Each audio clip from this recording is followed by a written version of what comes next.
Grant, welcome to the show. Hey Joe, thanks for having me. Yeah, man, I'm excited to have this conversation. So, Me I'd too. like to start with a recent piece you published, which I thought was amazing. And that was a curation of Balaji's foundational ideas. So, can we start by you explaining who is Balaji and then why you decided to publish a curation of his work? Yeah, definitely. So Balaji is a investor, entrepreneur, founder, does a lot of different things. And I came across his Twitter at the beginning of COVID. So January, February 2020.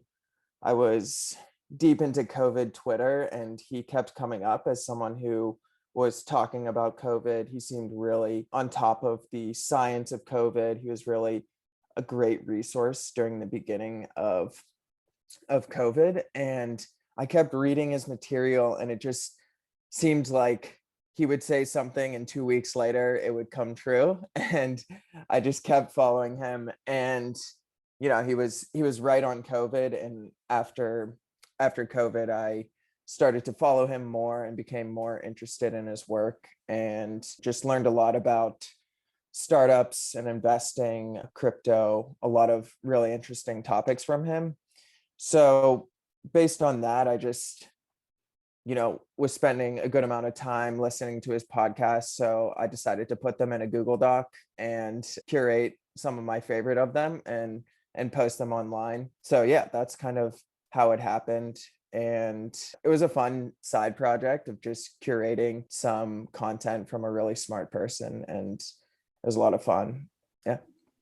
What were some of the bigger ideas that you picked up from him that have kind of shifted the way you look at the world? He's really into crypto, Bitcoin, Ethereum. So I I'm not really into crypto or anything like that. I'm more just kind of on the side speculating and investing a little bit.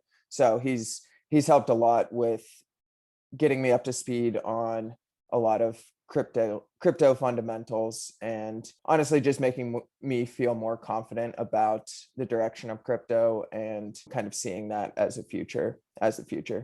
But I would say it's more about kind of the future of the online world.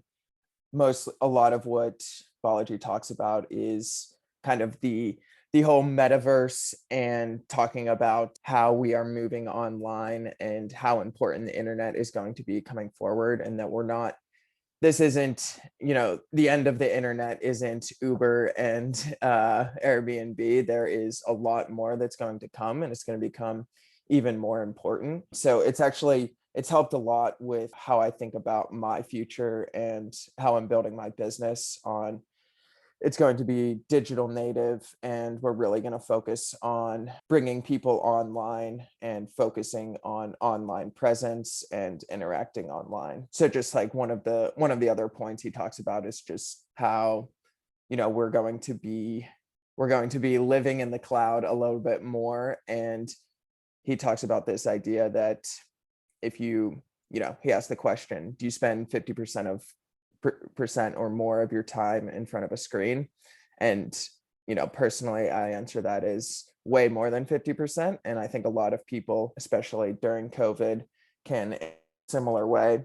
And he extends that to basically say, if you're spending that much time in front of the screen, it's probably not going to go the other direction in the future. So just thinking about ways to make the online environment better and make it a more collaborative, better experience. So those are some of the big ideas.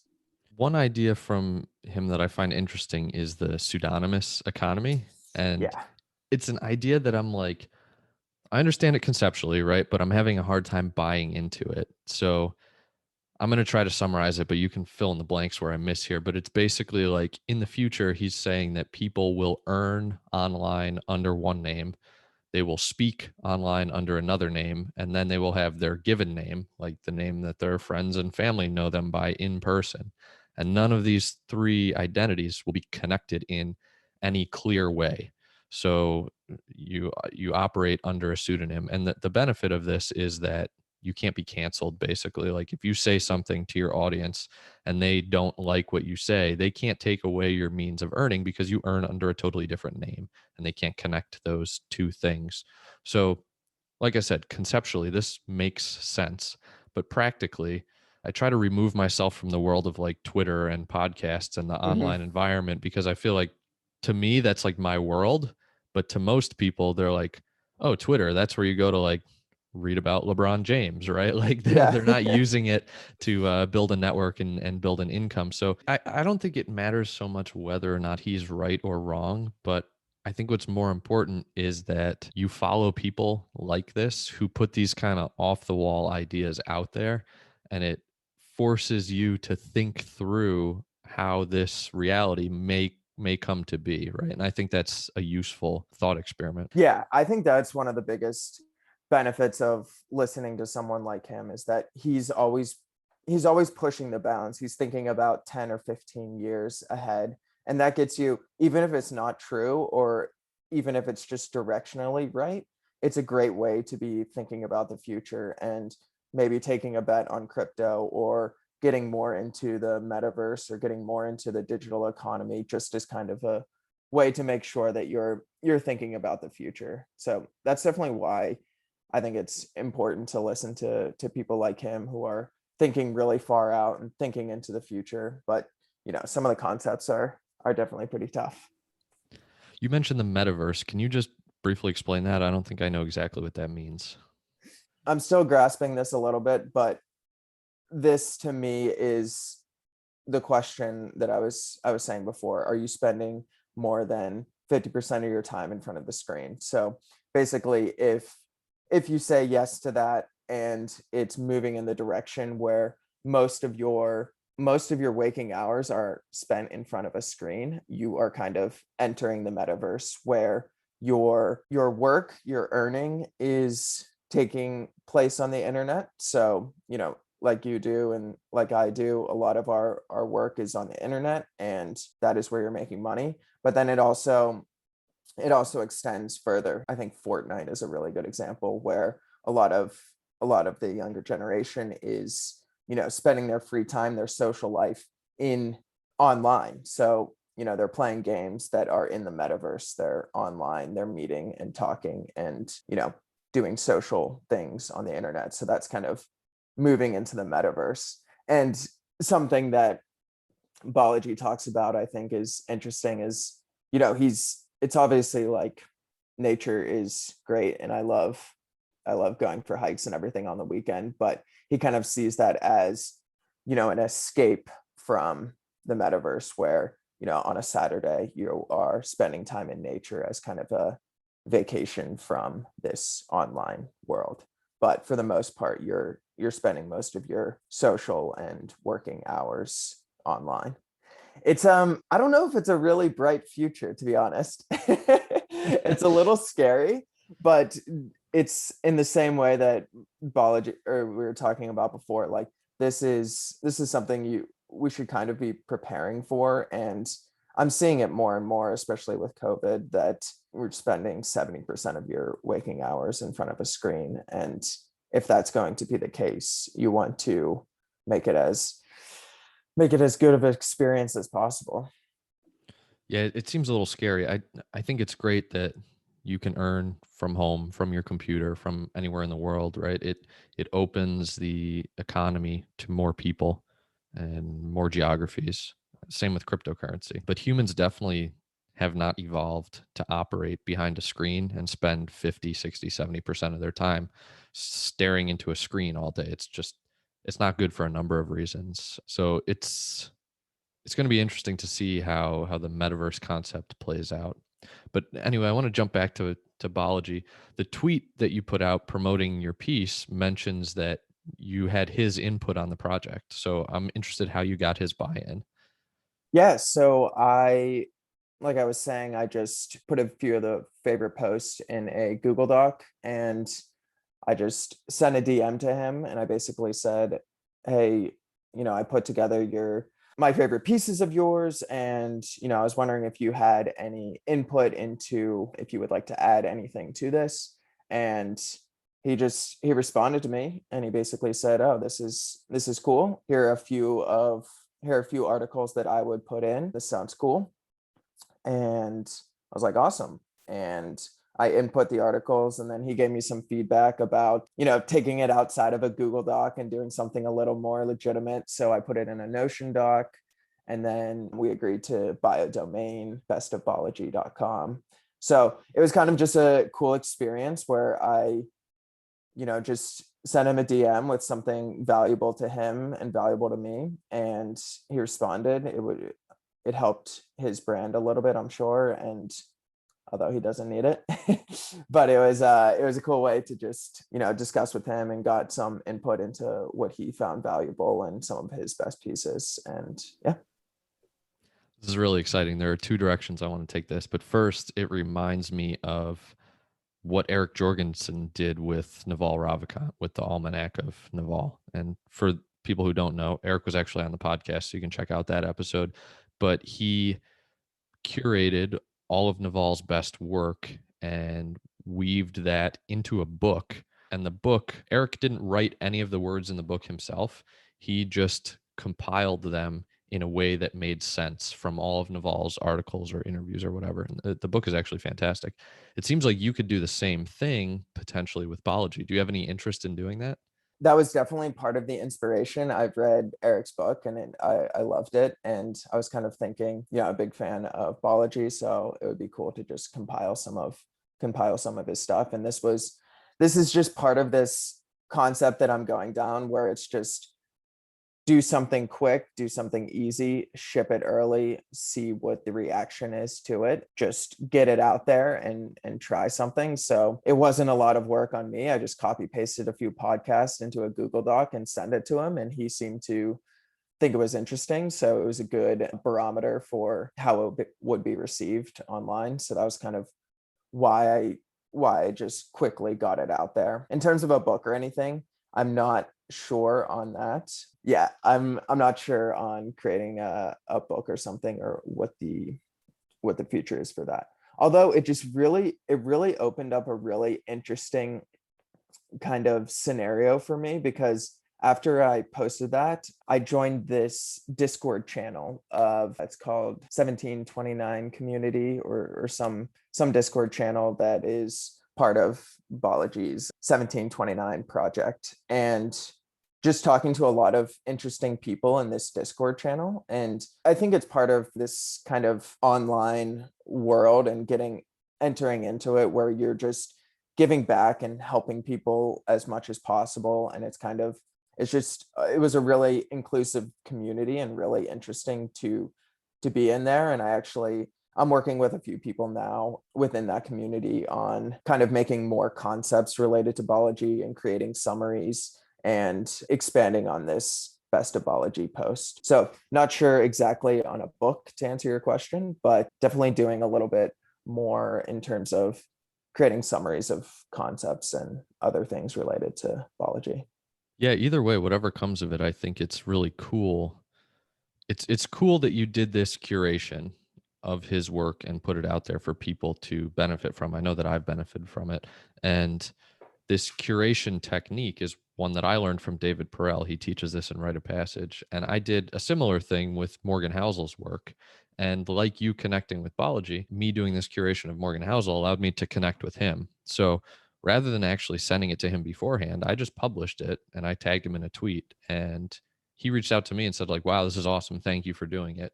And that started a little bit of a dialogue. Like, I wouldn't say that we're friends, right? But he'll respond to my DMs or my emails or whatever. And that resulted in him coming on my podcast, and later in him actually sending an email for me as a reference for a job. I didn't get the job, but that's not really the point, right? Like Yeah. it's what the connections and the relationships and the interesting outcomes that are a result of just taking a little bit of action. Like you said, it doesn't really take long to do one of these curation pieces. I think really the only prerequisite is that you actually have interest in the person or the topic that you're curating, right? Like you shouldn't just do it to try to get some followers. Like I genuinely really liked Morgan Housel's writing and had read all of it and had listened to Mhm. all his podcasts. So for me to pick the best ones and put it in a document and publish it, it was genuine, and the outcome was really cool. So I recommend that everybody do that with somebody who they follow and find interesting. Yeah, I remember your piece for Morgan, and that was really cool. And it is just a really interesting way to connect with someone that you might be interested in. And like you said, it was so easy for me to do this for Balaji just because I'd listened to most of his podcasts and I just was able to curate them really easily. So definitely having an interest, I would agree, is important. All right. Well, I think this will kind of transition into your business, MyMBA, because I understand that you use this kind of similar concept of writing about things and putting them out there to connect with people as part of, as one of your pillars. But anyway, this is what you've been working on for a long time. It's your business, MyMBA. Can you tell me a little bit about it? What is it? Yeah, sure. So my MBA, our goal is to launch a business career that you'll love without the time or money of a traditional MBA. So what we found is a lot of people go to business school or get another level of education to hone in their interest, find what they want to do next, and find a career that they really love. And what we determined with my MBA is that we can do this at a small percentage of the cost and time through our series of creating, learning online, and connecting with people online.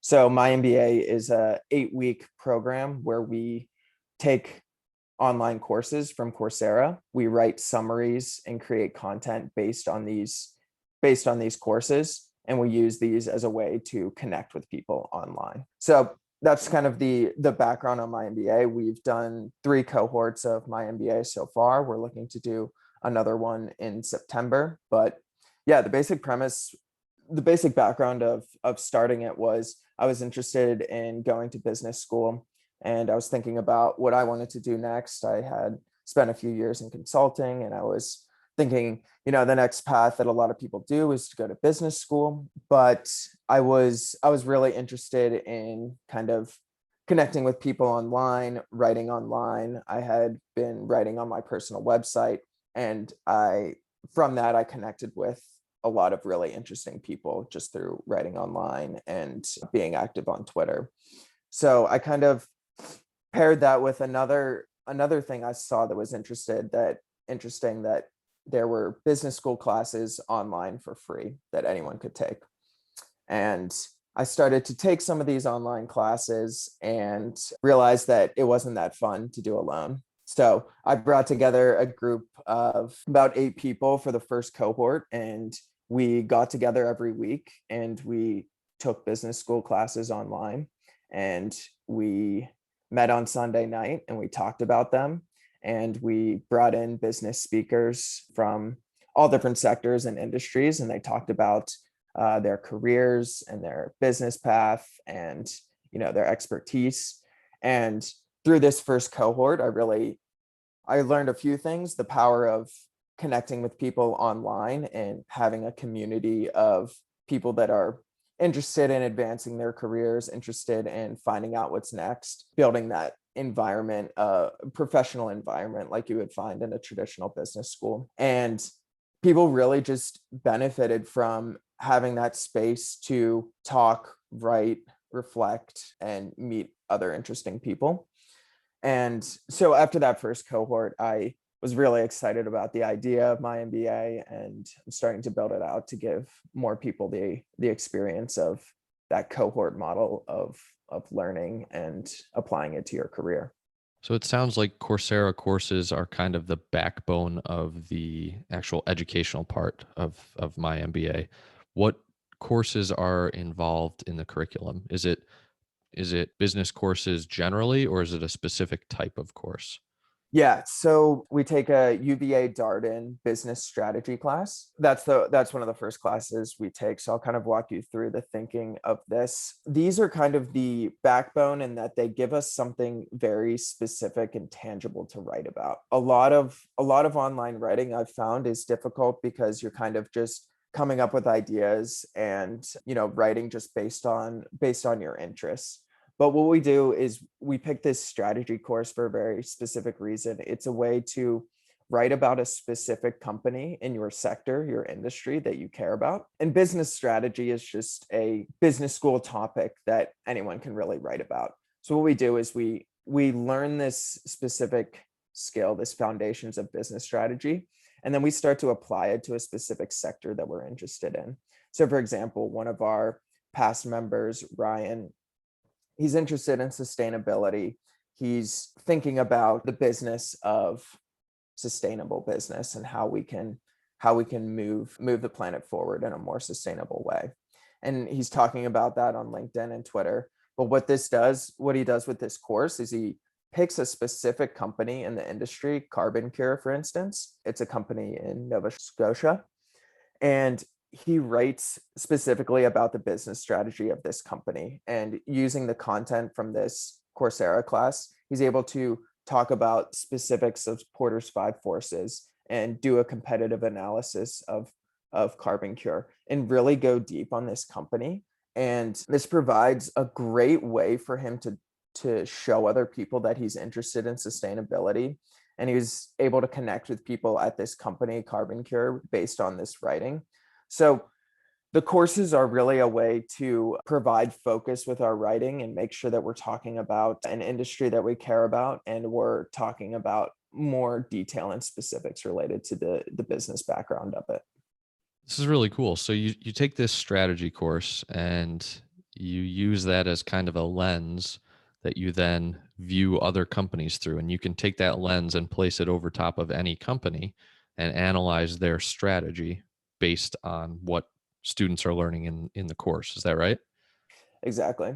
So coming back to the launch a business career that you love, that is the direction we're going. And a lot of this is about finding the industry or expertise that you want to hone in on. So like I was saying, Ryan was honing in on this sustainability company, this company that is building a better process for creating concrete. So that it's just a way for him to hone in on this area that he loves and learning more about it in a specific way.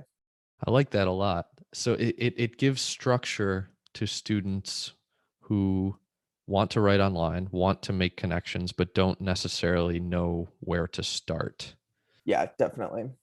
Yeah, and we kind of guide, it's a week by week process with the course. So we provide prompts and guidance and give you partners and feedback during the course to start taking, going in a specific direction. So it's not just wide out in the open where you're writing about something you're interested in. It's specific and you can apply it to a specific company. And I think the company analysis is it's a great way to build your brand in a specific area. So another member was talking about, he was getting into online education. So through his first business analysis, he was talking about alternative education. So he was talking about charter schools and different types of schools, and really just showing anyone that found him on the internet that he has a background in finance, but he is interested in education, and he's taken the time to take a business strategy class,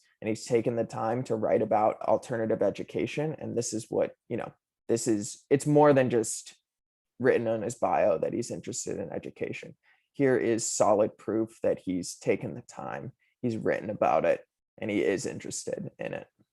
Demonstrated competence and interest. These seem to be things that are more important credentials now than the school that you went to or even what shows up on your resume. You can't fake this stuff, right? Like if you have a website where you're publishing content, that content is high quality and it makes it very clear to the reader that you know what you're talking about. That's a very strong signal. So I like what you're doing here. I'm interested what MyMBA looks like at the tactical level. So can you walk me through a student's first day, week, and month? Definitely. So onboarding is something I've been thinking about a lot. So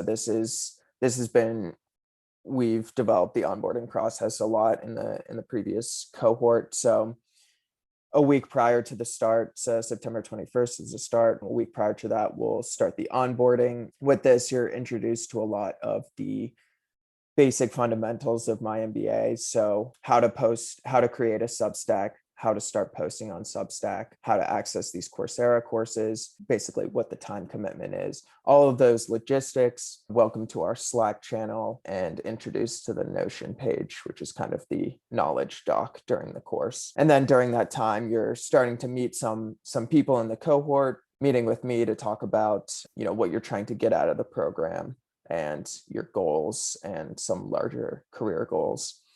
And then then it starts the 8-week program. We meet Tuesdays at 7:30.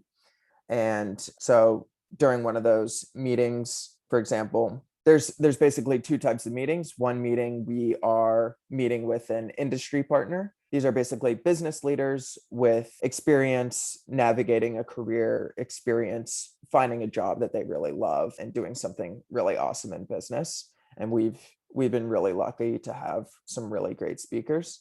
So during those meetings, we are with this business leader for an hour, and we're getting a really personalized discussion with them. So we're talking with them about their business, talking with them about their career, and having an interactive discussion with them.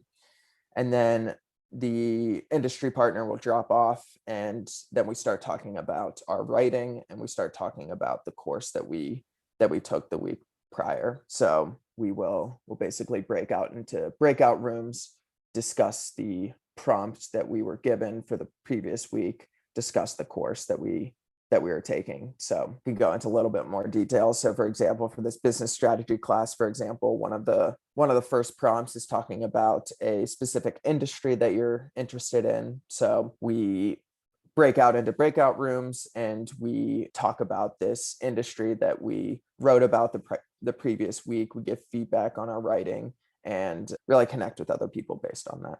And then the other type of meeting, so that's the industry partner type meeting. And then the other meeting, these are kind of on the next Tuesday. This is a meeting without the business leader.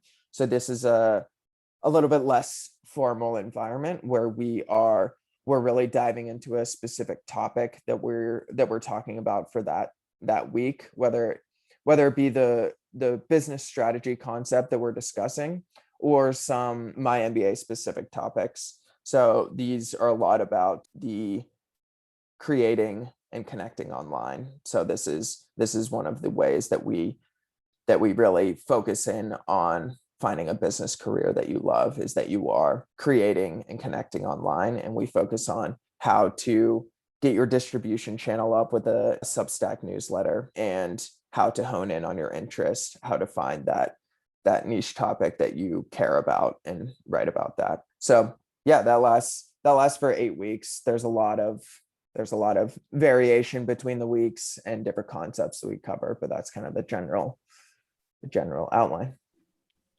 How many pieces do students publish throughout the course of the 8 weeks?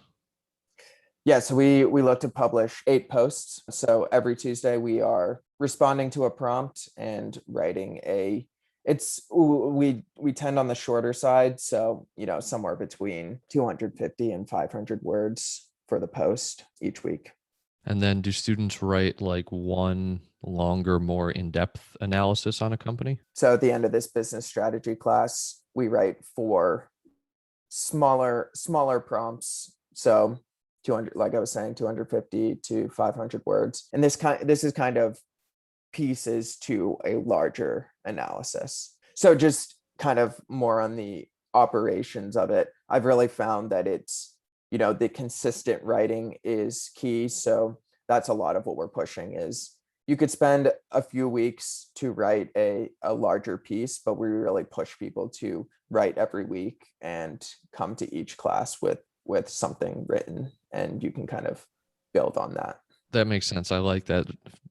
Any of the really long pieces that I've written have been the product of consistent, just like writing 200 words or writing 600 words. And then you sit down and you put them all together, and it actually becomes pretty easy. Like anything in life, you take the big goals and break them down into small chunks, and then it becomes manageable. Yeah, definitely. What's the desired outcome for most of your students? A lot of students are going through this really personal question, and this is the question that I was going through. So it's the question about, what do you want to do? What do you want to do next? What do you want to do with your career that you're really going to be passionate about and really love and really, get behind and feel excited to go to work? So that's the big question. And I'm designing this out of a personal need. I was in this consulting job that I didn't love, and I was trying to figure out what was next.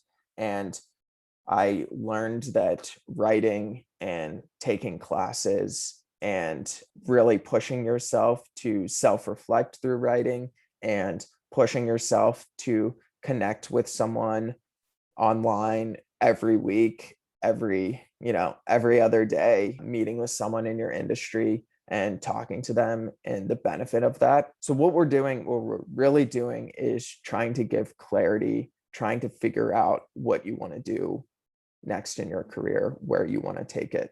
And I think it's the biggest question. It's an impossible question almost, but that's what I found a lot of people are thinking about in their mid to late 20s. And a reason why a lot of people go to business school is making that transition. They've gotten some exposure to the working world. They may be in a great job, but they may be thinking about something else. And we are helping with that transition and helping to find clarity in making the transition.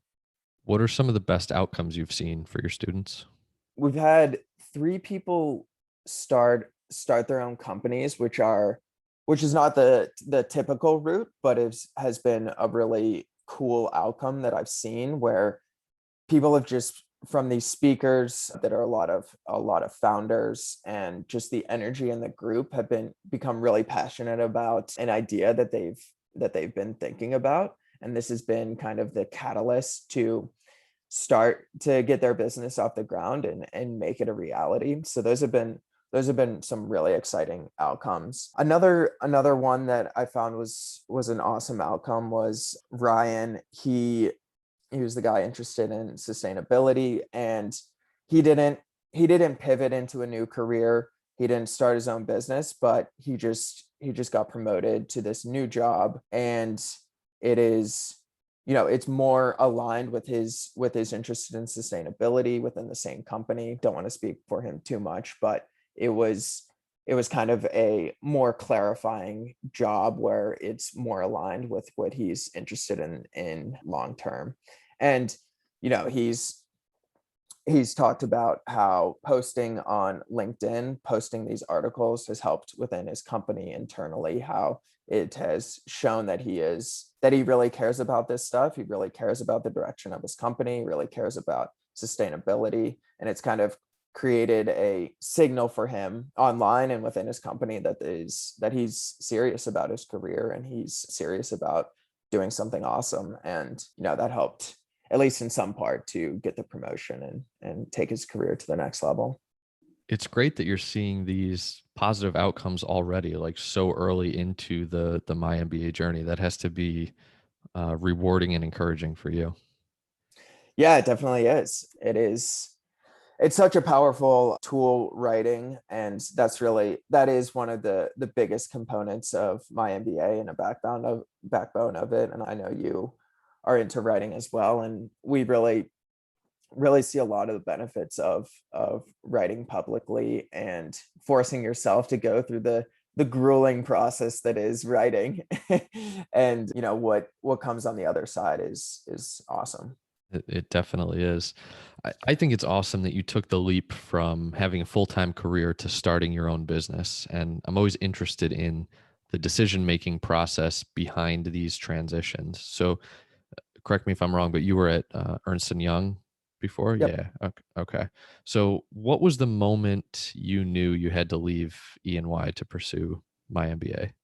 I think it started to come when I was doing a 80% quality work at both. So I was basically splitting my time between EY and my MBA. And so basically anytime I had outside of UI, I was working on my MBA and doing whatever I could to move the business forward. And that is, I basically did that for 6 months or so. And that can be pretty draining. And once my MBA was getting more legitimate and gaining more traction and requiring more of my energy, it was spilling into the EY work. And that's when I knew that I had to start thinking about whether, what steps I wanted to take next, whether it be continuing with EY or continuing with my MBA full time. So it's really just an energy thing when you're splitting between two, big tasks or, two jobs. It became that it wasn't compatible long term to do both. Yeah, that makes perfect sense. What made you feel comfortable in making the leap? And I'm specifically interested in a few different areas, but we'll start first with proof of concept. How did you know that my MBA had legs and it was something worth leaving your job to do? I was getting together the third cohort, and this cohort was, just a step up in every regard. It was bigger, it costed more money. It was going outside of my, like my core connections. So I wasn't able to ask my friends to join. So that kind of gave me the proof of concept where there were quote unquote customers that were willing to pay for the product and willing to, pay a decent amount of money to do this and go through this process. So that gave me the confidence that there is a market for something like this. There is demand for this. And if I was able to bring this group together, if I put my entire energy behind it, I feel that I can continue to make it grow. So definitely a bet where you're betting that, you just have these few data points that what you have is legitimate. And based off that and some confidence, I basically just said, this is the direction I want to go. That's awesome. I like how you took a risk, but it was a calculated risk, right? Like you didn't just jump off the cliff without any customers or without having done any cohorts before. Like you had a little bit of proof there and then you ran with it. So that's cool. Regarding financial stability, how did you plan your financial life up to this point to allow you to be able to take that leap where presumably you took a huge pay cut, right? Yeah, I thought a lot about this, and it's obviously really important, and it's important for my MBA's future that it's something that can be sustainable. So I gave myself, based on my past saving and past investing, I basically put aside a year of runway where I basically said, this is something I really want to do and I'm really passionate about it, and it is a ton of fun and I love to do it. So here is a year of personal runway. So basically just calculated that on how much I spend per month, how much the business costs per month, and mapped it out for a year. So there is the year of personal runway. And now for the next year, I feel comfortable that I'm willing to spend this money and use it as a way to take the business forward. And setting aside the runway is really daunting because I'm tapping into my savings, tapping into other investments, but made the decision that this is what I was going to set aside. And if that year comes where you're out of runway, then or 6 months before you hit that, then you start thinking again about what the next steps are. Yeah, absolutely. I think there's a really important point here that I just kind of want to reiterate, and that's people in their 20s, like, what are you, 27, 28? Yeah, 27. Yeah, I'm 29. I think people in their 20s, it's really important to think about living below your means so that you can put this runway together, even if you don't know what it's for. Like, say you're 23 and you're like, well, I'm just going to work in consulting for the next couple decades. Well, take it from me and take it from you, Grant. Like, we both worked in consulting. You're going to reach a point where you're like, yeah, I'm not really sure I want to do this anymore. And if you've been living below your means financially and building up that runway, then you've afforded yourself the opportunity to take a risk or make a career change or just do something different. So I think having the foresight to create that savings and to invest astutely, it really pays off later in your 20s and later in life, and it gives you a lot of opportunity that you otherwise wouldn't have. So that's a really important piece of advice that I would give to anyone just starting out in their career, is live below your financial means. Yeah, definitely. It's just creates options where you can take different paths. So last on this topic of comfort, interested in a fallback plan. How do you think about a worst case scenario? And then what do you do if my MBA ultimately doesn't work out? Yeah, this is, I guess, kind of going back to the runway question and thinking about, you get to the end of the runway and it doesn't work out. I'm confident it will. I'm feeling good about the future, just to put that out there. But if it didn't work out, I think about the experience I've learned from this is huge. So a lot of what I've learned can be applied in the future. So this is one of the thoughts when I was putting it together, of how it's definitely risky, but it is low risk in some regard, where I'm not taking a year off to, travel across the country or something, which is totally fine to do. But I'm all of these skills that I'm building while building my MBA can be applied in the future. So, I do a lot of sales and marketing and business development and strategy and talking to customers and product development. All of those are skills that I'm interested in learning. There are a lot of startup skills, and that's where I'm interested in going in the future. So I've kind of thought about it in that regard, where as a backup plan, I'm creating more evidence that I can operate and build a startup. And all of that is, fortifying my future, where I can be confident that if this fails, then I'm learning these skills that I can apply elsewhere. Yeah, I think that's a great way to look at it. Every experience you have, you should be optimizing for building skills. So in the event that that experience doesn't pan out the way that you had hoped, you still have a lot of positives to take from it, right? Like a failure isn't a failure. It's just experience. Yeah, I think about that all the time. Like if my MBA does fail, it's at this point, it wouldn't be a failure at all. I've met a ton of amazing people, and I've got the experience of building a product, and all of that experience is worth 10 times what I've put into it. So I feel comfortable in that regard. Absolutely. Well, I'm confident in your ability to make my MBA a success. Thank you. All right, Grant, I like to give my guests the opportunity to ask me questions. So is there anything that you'd like to ask? Yeah, I have one specific question, and I was thinking about it as it related to your career transition. So I remember reading about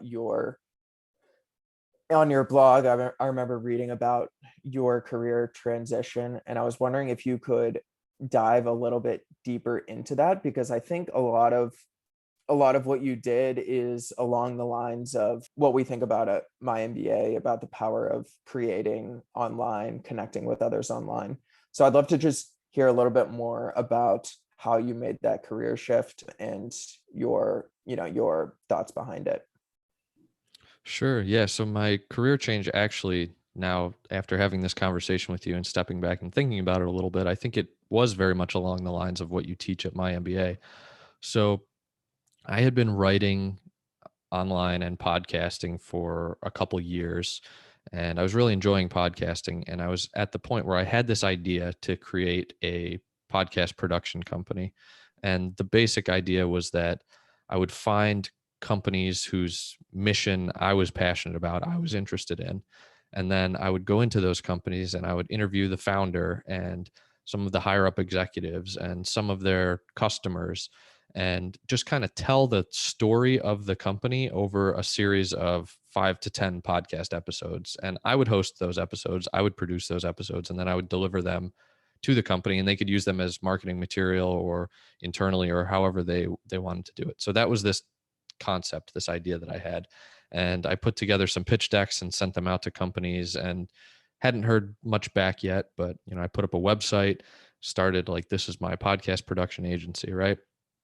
And then I was scrolling through Twitter and I saw Nathan Barry had these podcast clips from his podcast episodes that were just produced beautifully. Like, they were crisp, they had the filler words removed, they had nice captions, they were titled, they were just in this beautiful package. And I was like, wow, I haven't found any software where I've been able to make clips like that. So let me just shoot him a message and see what he's using. So I did. And he referred me to Sean McCabe. He said, Sean is doing this for us. So I reached out to Sean on Twitter. I sent him a DM and I said, hey, like, this is my idea for my podcast production company. I'd like to use your service to offer to my clients so that when I produce the podcast for them, I can give that podcast to you and you can make the clips for me that I can then deliver to my clients. So we had a conversation further, and he was like, yeah, that's not like exactly how our service works, but let's talk about it a little bit more. So over the course of several conversations, Sean ended up offering me a job to come work for him at his agency, working on producing these clips that I had seen on social media and said, wow, those things are awesome. So the reason that he offered me that job was because he saw that I was taking action towards accomplishing a goal that I wanted to accomplish. And that goal was adjacent to what he was working on. So, like, we obviously had common interests, right? And then he also saw that I had consistently published quality content for not weeks, not months, but years, right? He could go on my website and see over 100,000 words of published content and 20 or 30 hours of published podcasts. And he could scroll through my Twitter feed and see hundreds of tweets and threads. And they were all of, relatively high quality, not Morgan Housel or Ernest Hemingway or anything like that. But I take pride in my work, right? So creating quality content consistently over a long period of time built up this essentially resume for me. And then taking action towards a goal that I wanted to accomplish resulted in me getting the attention of somebody who ultimately offered me a job. And like you, I had to think long and hard about it, right? Because I had a very secure career in consulting, and this was a risk. It was joining a startup. But like you said, I thought about it in terms of, okay, if this doesn't work out, which, by the way, I think it will. Like, I'm very passionate about the company and I believe very much in the company. But in the off chance it doesn't work out, what will I have gained and or lost by taking this chance? And I decided that I would have gained a lot more than I would have lost in terms of the skills that I built and the experiences that I had and the people that I would be able to learn from. So that was kind of how I thought about my career transition and how it happened very serendipitously just by being consistent over a long period of time. Yeah, that's awesome. That is such a cool story. It's the serendipitous nature of the internet is amazing. And I'm sure you talk about this all the time, or I know you talk about this, but just the power of posting and just taking that step of doing something new or different, even if it's just creating a newsletter or writing a few blog posts or just doing something a little bit extra and in the direction of what you care about can lead to just incredible opportunities like you've seen. Absolutely. And it seems inconsequential, right? When you write that 1,000-word blog post and you publish it and you do that week after week and you don't really get much interaction and it takes you a long time to build up your email list. I still don't even have a tremendous following. I mean, my followers are tremendous, but I don't have an Yeah. enormous number of them, right? But it's not the individual piece of content, it's the body of work that you build. And that body of work combines to open doors that otherwise wouldn't be open to you. So that would be my advice to anybody who just like feels like they're publishing into the void. It's not about the individual piece. It's about what you're building and what you're learning and what you will eventually be able to display as, look, these are the 100 articles I've written on this topic. Yeah, definitely. All right. Grant, I'd love to finish our conversation by asking you some rapid fire questions. Sound good? Yeah, sounds good. All right, cool. What advice would you give to a smart driven college student about to graduate? Yeah, this is going along with our conversation, but I would say definitely start writing online, and take the time to reflect on what you care about and what you want to do long term, what you're really interested in. I think this is a big daunting question, and it'll take 10 years, but if you're in college and you're still thinking about it now, taking the time to reflect and think about what you really care about and what you want to do for the next 10, 15 years. That's great advice. What is a favorite mental model you use in your life? I'm a big fan of Nassim Taleb. I've read all of his stuff, and I think a big concept that he talks about and Naval talks about are asymmetric bets. So prioritizing bets that have low to no downside with a huge upside. So asymmetric bets are posting an article or writing something online that could potentially connect you with someone that you could land a job with in the future, or investing in a startup that could potentially 100x the return. This kind of extends to a lot of different areas where you can make asymmetric bets in your work, where if you do something you can prioritize something that is low effort and has the potential for outsized returns on your business or outsized returns on your career and your career trajectory. I love that. That's a good one. Who is your favorite Twitter follow? Feel like I have to say Balaji. I knew that was coming. Yeah. But there's a lot of really good Twitter follows out there. Yeah, I'll go with Balaji. What book are you currently reading? I like to read many books at once. Wow, I feel like such a Twitter person, but this is something Naval says about just reading multiple books and multiple books at the same time. So you're constantly reading. If you get bored with one book, just quickly go to the next. I am reading, though, Building a Story Brand right now. It's by Donald Miller. Just looking at it right now. This book is about building a story brand. So I was recommended it about marketing and telling a story with your brand. And it's a really methodical book about the process you take a potential customer for, feeling that they're part of that they're the hero in a story, and you're guiding them through a transformation and building a brand. I also am listening to Traction. I don't know if you've heard of it. It's kind of an old business book, but I was recommended it. And that's also a really good book about just business fundamentals.